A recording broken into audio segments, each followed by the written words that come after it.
Scottsdale at Taliesin West, and joining me now is Jeff Goodman, the Director of Marketing and Communications. Jeff, thanks so much for joining me this morning. Thanks for being here. So, it's the 150th anniversary of the birth of Frank Lloyd Wright. How are we celebrating here?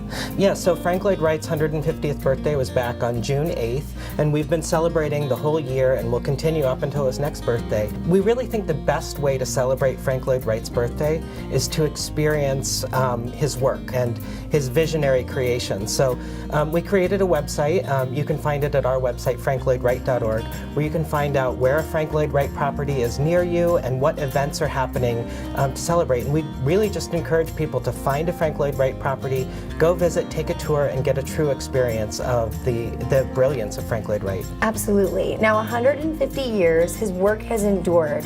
Why do you think that is? Well, when you think about it, this is a man who was born just a couple years after the Civil War ended, and his life spanned all the way through the space age. And this was a person who was a visionary the entire time. He was always looking forward. He created innovations that maybe we take for granted today, but when you look at it, they date back all the way to Frank Lloyd Wright's life.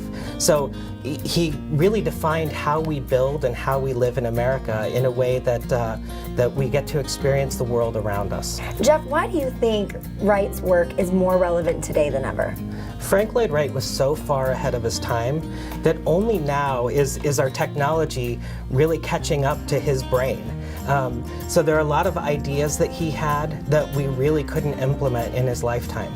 And you look at a lot of his designs and you would be surprised at the year that they were created. Absolutely. They feel modern, they feel contemporary, they continue to push the line and challenge us to think about, how we live and how we build in different ways. He was a revolutionary not just in his lifetime, he continues to revolutionize how we build and live today. Absolutely. Now talk to me a little bit about the Frank Lloyd Wright Foundation. So the Frank Lloyd Wright Foundation, it was started by Frank Lloyd Wright himself back in 1940 and has continued all the way through today where, we really are stewards of Frank Lloyd Wright's life, work, and legacy. And we really take a lot of pride in making sure that we're communicating with the world around us the brilliance of Frank Lloyd Wright, why he continues to be relevant today, and how he continues to make an impact on how we build and live in America. Absolutely, and this place is spectacular. I encourage all of you to come out, take advantage of this great information that Jeff has given us, and make sure you book a tour. For more information, be sure to head to their website. Thank you, Jeff, so much for joining us. Thank you.